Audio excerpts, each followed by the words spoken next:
Programa Med Saúde, um oferecimento de Embrafarma, inovação e tecnologia para o mercado magistral. Arte Farma, tecnologia em manipulação. Medical Camp, equipamentos e produtos médico-hospitalares. Neomex, o paciente em primeiro lugar. MHV Cardio, cuidando bem do seu coração. Olá, o programa Med Saúde dessa semana recebe o meu amigo Celso Heitor, médico urologista, diretor clínico do Hospital BP Mirante em São Paulo, que vem aqui falar para a gente sobre doenças da próstata e seu tratamento. Celso, muito obrigado por aceitar o nosso convite e estar aqui para conversar de um assunto tão importante. Prazer é meu, Volpe. Obrigado pelo convite. Aloysio, obrigado também. Vamos lá, vamos conversar pouco sobre isso. Vamos pro bate-bola? Vamos. Olha, essa situação da próstata é o que eu digo. Quem não teve, vai ter. Então, eu acho que para você que está em casa, esse programa realmente tem muita informação. E eu já saio com a primeira pergunta. Quais são as principais doenças que acometem a próstata, Celso? As principais doenças que acometem a próstata, o maior destaque tem o câncer de próstata, que é um problema de saúde pública, vamos dizer assim, uma questão de saúde pública que nós enfrentamos no mundo todo. E o Brasil, essa doença tem um grande destaque. Para nós termos uma ideia, em números absolutos, o número de diagnósticos de câncer de próstata é pouco superior até ao câncer de mama. E um outro problema de próstata bastante frequente é a hiperplasia benigna da próstata, que nós conhecemos como crescimento benigno, ou seja, o aumento que a próstata tem durante a idade e vai produzir alguns sintomas de dificuldade para o homem urinar. Em terceiro lugar, mas também muito importante, são as infecções que podem acometer a próstata, que são chamadas de prostatites. E ainda nessa primeira pergunta, antes do Aloysio entrar, para a gente situar o nosso ouvinte, o que é a próstata? Porque assim, às vezes a gente vai falar infecção, sim, doença, o que é a próstata, Celso? E onde ela fica, qual a função, para a gente poder situar e aí depois já seguimos com a pergunta do Aloysio. A próstata, ela é um órgão, uma glândula, que a principal função da próstata é a produção do sêmen, o líquido que vai impulsionar os espermatozoides, tá, durante o ato sexual. Então ela tem uma função primordialmente do aparelho reprodutor masculino, tá, ok?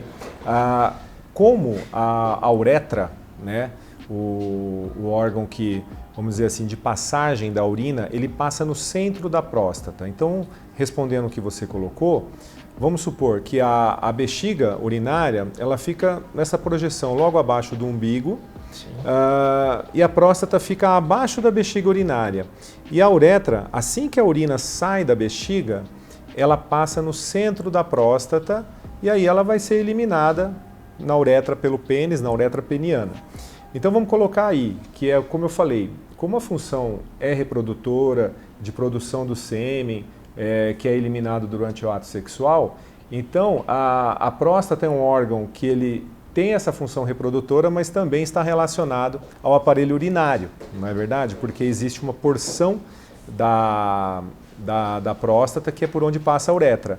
Então os homens eles podem ter muito mais vezes sintomas urinários, eventualmente, e também repercutir nessa parte da função reprodutora. Então, resumindo, é uma glândula que fica situada abaixo da bexiga urinária e a função primordial dela está relacionada ao sistema reprodutor. Ok. Eu acho que aí a gente já citou bem o nosso ouvinte, né? Para que ele possa ter uma... Demos um norte, né? Demos um norte aí no negócio. O que eu ia perguntar para você é o seguinte, você falou um dado aí que me chamou bastante atenção, falando da semelhança do número, ou até superior, dos casos de câncer de próstata em relação ao câncer de mama. E a gente vê frequentemente mais campanha e mais empenho do público feminino em relação à prevenção do câncer de mama do que o homem em relação à questão do câncer de próstata. Você acha que isso seria devido a tabus envolvidos ou com o próprio comportamento masculino envolvido nisso daí? Sem dúvida. Eu acho que a colocação é muito feliz, porque a mulher, ela já inicia a vida, vamos dizer assim, de visitas médicas dela mais cedo, né? Ao ginecologista, na adolescência, eventualmente atualmente na pré-adolescência. Ela recebe uma orientação mais cedo para se cuidar, para cuidar da sua saúde. Enquanto o homem, não. Nós agora, com as campanhas, é muito falado da próstata na idade adulta. Mas o homem, ele tem essa lacuna enquanto ele é mais novo. Sim. Tipo, é como se o homem não fosse obrigado a procurar nenhum médico numa fase que ele é jovem, teoricamente sadio, né? E na idade adulta tem destaque o quê? O cardiologista, para ver a sua saúde cardiovascular, a partir de certa idade, e agora a próstata. Então tem algumas campanhas até, Sociedade Brasileira de Urologia, que procura enfocar a saúde do homem, para esse homem que tem a partir de 40 anos, para ele não cuidar, para ele não ter o foco só na saúde cardiovascular dele, mas também em relação à parte prostática, à parte hormonal, e aí vai. Mas eu acho que é isso mesmo. Então imagine que mesmo os homens buscando menos do ponto de vista de prevenção do que as mulheres, com certeza, você já tem um número tão alto assim de câncer de próstata diagnosticado. Então, imagine se os homens se mobilizassem a buscar uma prevenção no momento correto. Provavelmente nós teríamos mais diagnósticos ainda. Seria, entre aspas, uma surpresa, que às vezes o público que é leigo fala, nossa, mas é tão frequente assim? Mas ao mesmo tempo a gente diagnosticaria a doença no momento em que ela tem uma proposta de cura, né? Uma fase inicial da doença, que não é o que acontece sempre no dia a dia. Sim, a prevenção sempre é o melhor tratamento, né? Sempre é o melhor tratamento, com certeza. Puxando aí um pouquinho, fala pra gente um pouco sobre a prostatite. Tá. E o que o homem pode sentir de sintoma de alerta para ele buscar o urologista?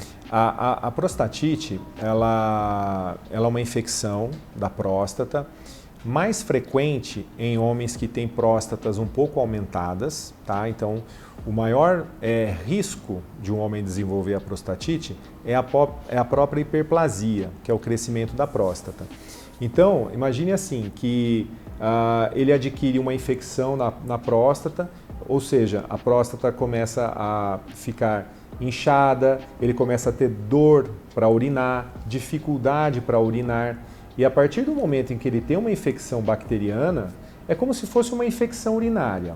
A infecção urinária no homem mais frequente seria a prostatite. Então ele já pode ter um quadro de febre e pode ter até quadros graves de septicemia, né? Que é a sepse, que é quando a doença generaliza, né? Que a gente explica para as pessoas, né? Olha, a infecção foi para o sangue, ela ficou mais generalizada, então ela guarda uma gravidade muito grande. Eu procuro dizer sempre para as pessoas que uma prostatite ela é tão grave quanto uma infecção nos rins. O padrão de gravidade é o mesmo, certo. Porque você pega um órgão que tem uma circulação sanguínea muito grande, uma irrigação sanguínea muito grande, então o passo para essa infecção se generalizar é rápido, vamos dizer assim. Então toda vez que o homem tiver dificuldade para urinar, dor para urinar, parece que a urina está muito fraca e se vier acompanhado de febre, urgentemente ele tem que procurar um pronto-socorro. Certamente ele será avaliado posteriormente por um urologista rapidamente. E eu agora pergunto para você, Celso, sobre a hiperplasia benigna da próstata, que é, vamos dizer assim, aquilo que o leigo chama de próstata aumentada, né? Uhum. Quais os sintomas dessa doença? O que você pode dizer para nós a respeito da hiperplasia benigna da próstata? Certamente, Volpe, esse é um problema que nós, em algum grau, nós vamos ter, nós homens, né? A próstata, ela, com a idade, ela tem essa tendência em aumentar de tamanho, né? E aí ela comprime, ela aperta ali, comprime a saída de urina da bexiga. Então, nós vamos começar geralmente, as manifestações são mais frequentes após os 50 anos de idade, alguns sintomas mais frequentes. Quais seriam?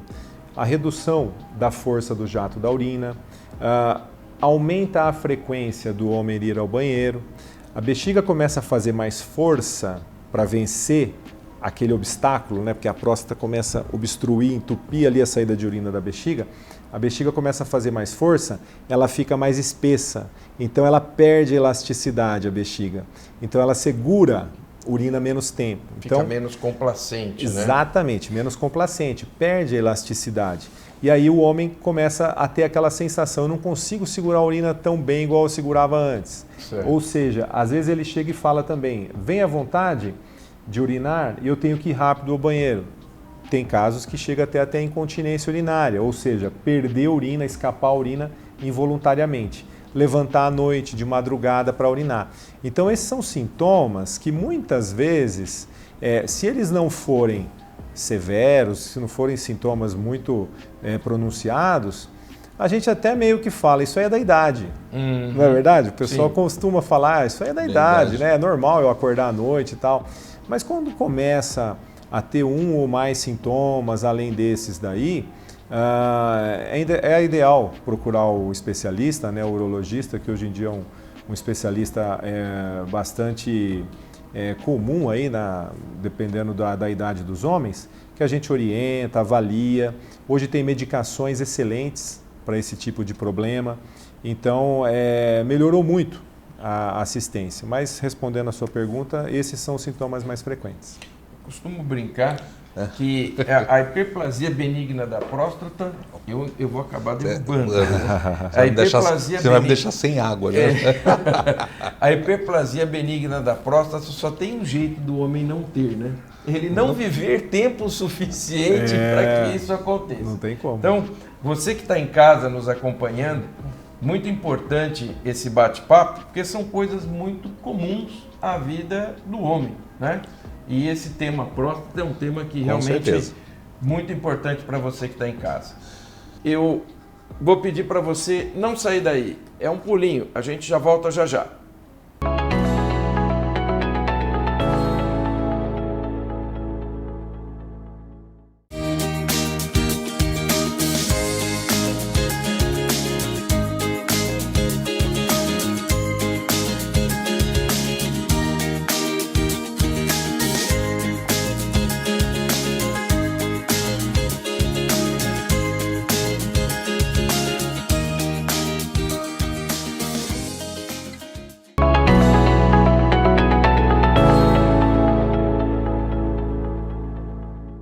Estamos de volta com o Dr. Celso Heitor, urologista, que veio falar sobre doenças da próstata e seu tratamento. E o Aloysio aqui quer te fazer uma pergunta. Então, Aloysio, vamos começar aquele tema provocações. Exatamente. Ô Celso, você agora há pouco, no primeiro bloco, você falou aquela questão da doença da idade, doença de velho. Né? Então, isso seria já os primeiros sintomas, aquela situação ainda que está incipiente ali. Já não seria bom, neste momento, o homem já procurar atenção médica, já procurar o urologista? Sem dúvida. Em relação, o que puxa o homem para o consultório do urologista, na maioria das vezes, é a ideia da prevenção do câncer de próstata. Isso é muito divulgado, você até colocou isso no primeiro bloco, que é mais difundido para as mulheres. Para o câncer de mama existe uma campanha muito famosa, que é o Outubro Rosa. No caso do câncer de próstata, é o Novembro Azul.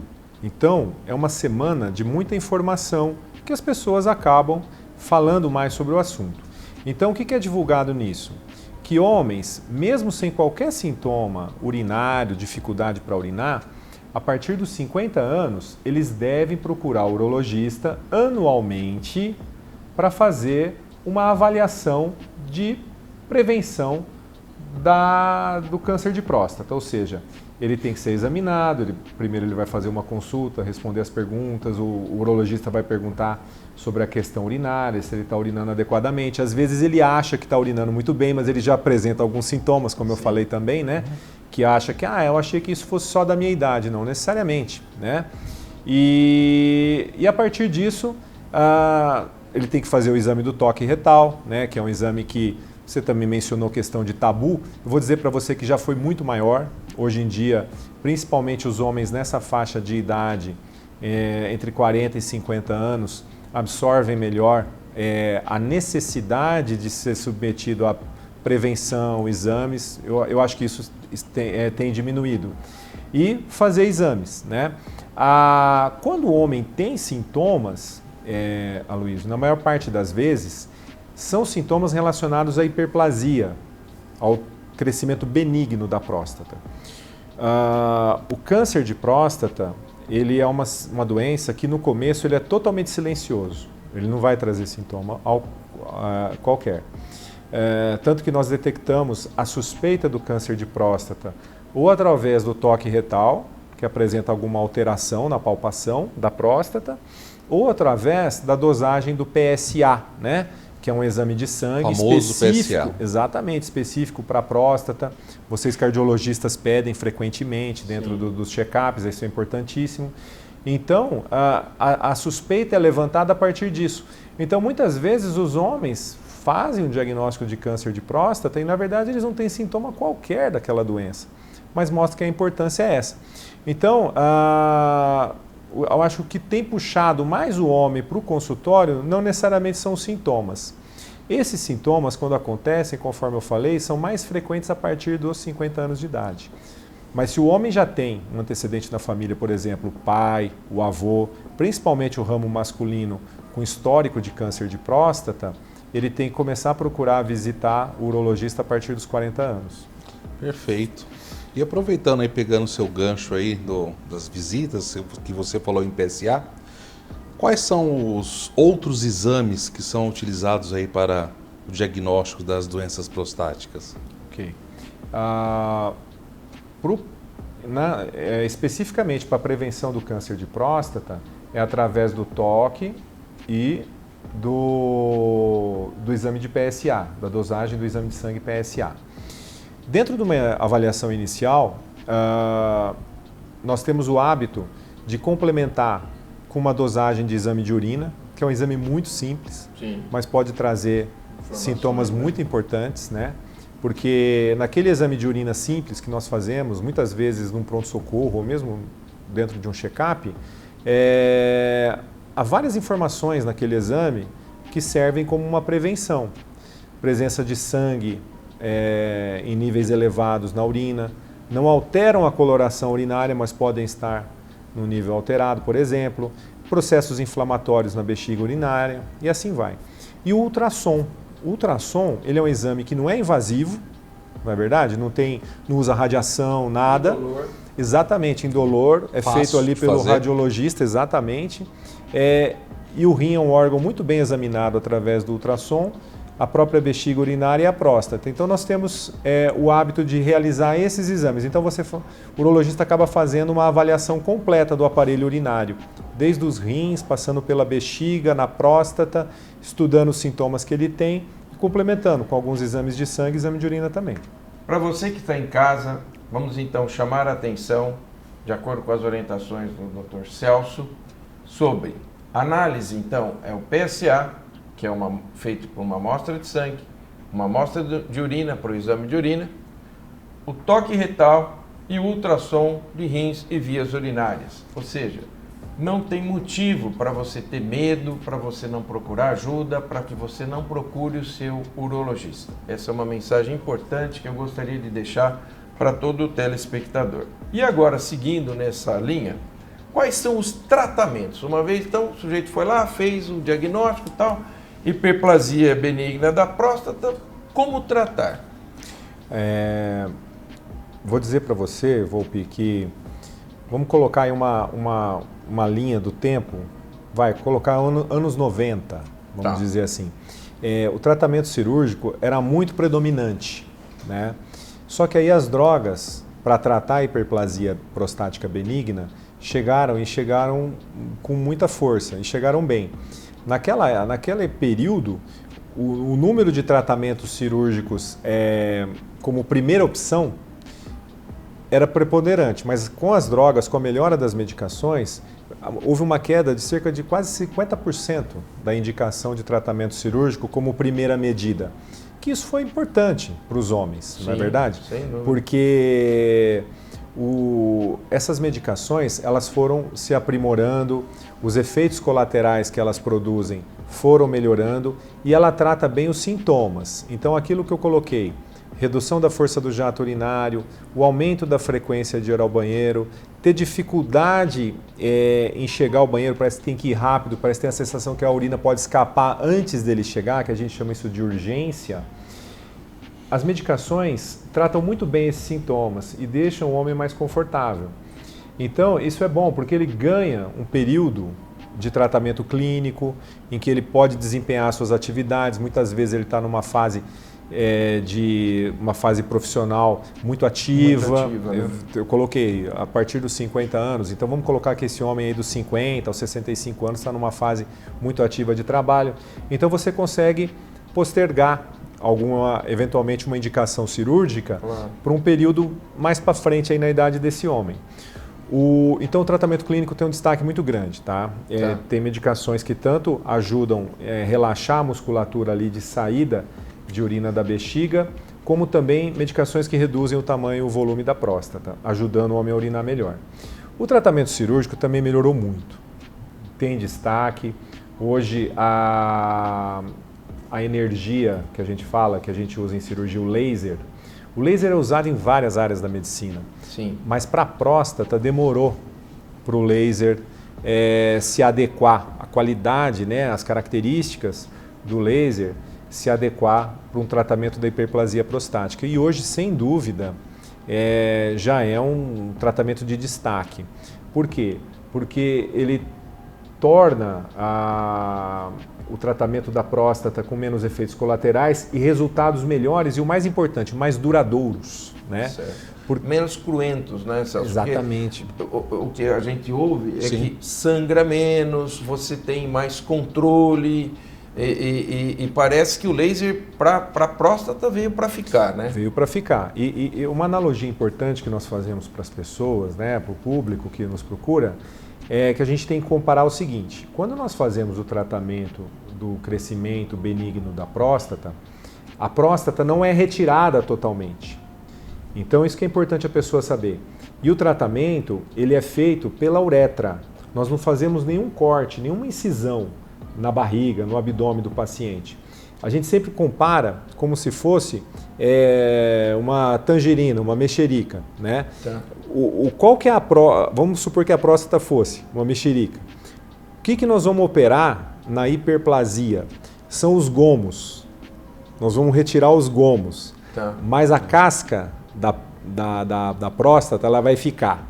Okay. Então essa é uma analogia muito boa, porque é como se a gente entrasse com o equipamento pela uretra do paciente. Hoje os equipamentos eles têm um diâmetro muito menor para ter menos problema de machucar a uretra da pessoa. As câmeras têm uma resolução muito boa, o laser. Então o cirurgião ele chega e ele vai chegar naquela parte, ele vai removendo.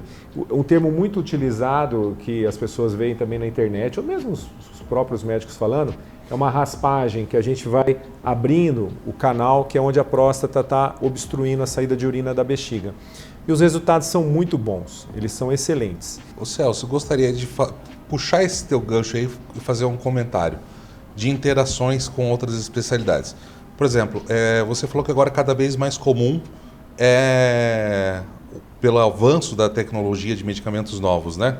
Então tem alguns medicamentos que são usados para o tratamento da hiperplasia prostática, que eles ajudam a baixar a pressão. Então, muitos casos chegam, por exemplo, porque eu sou cardiologista clínico, chega para mim que de repente começou a fazer hipotensão na manhã, né? Então, o que acontece? O que teve de mudança? Incluiu essa medicação para próstata. Então, muitas das vezes chega ao ponto de eu retirar a medicação da noite ou diminuir a dosagem das medicações para hipertensão, né? Sim. Porque faz aí, e aí o paciente fica bem.